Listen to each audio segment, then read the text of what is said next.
Well, Bethel's Decoys are unique, one-of-a-kind weighted wooden fish that has been helping fishermen on northern Minnesota lakes. And for this week's In Focus, Mary Keeler caught up with two generations of carvers working together side by side.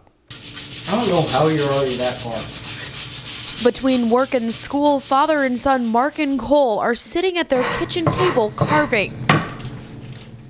We're fourth and fifth generation decoy carvers. My great-great-grandfather carved decoys, and then my grandfather did, and my father did, and now me and my son are doing it. Mark's father carved his whole life, but it wasn't always interesting to him. I thought it was boring, to really honestly tell you the truth. It wasn't exciting to me.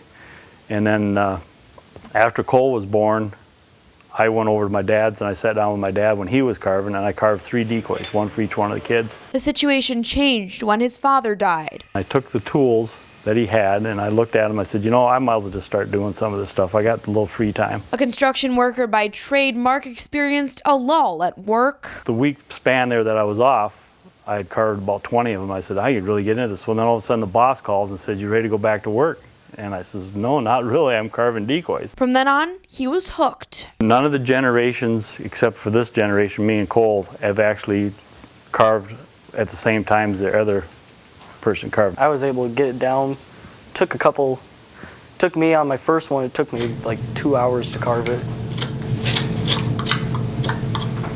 I help him and he helps me more. He helps me because he's tried and he's carved more than I have.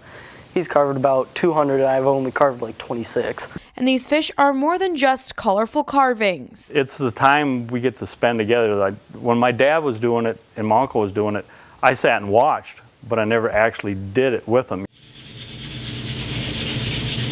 It's a process, and when you get done, you actually get to see what you do. We've taken the decoys we've made and taken them out to fish house, and every one we've taken to fish house so far has brought a fish in. With each day spent, their bond gets stronger. To see my dad doing it alongside of me is really nice because we do a lot of different things, but this is one of the things I really like doing with him. Cole says there is no way he'll let this family tradition flounder. In Park Rapids for this week's In Focus, Mary Keeler, Lakeland News. If you've enjoyed this segment of Lakeland News, please consider making a tax-deductible contribution to Lakeland Public Television.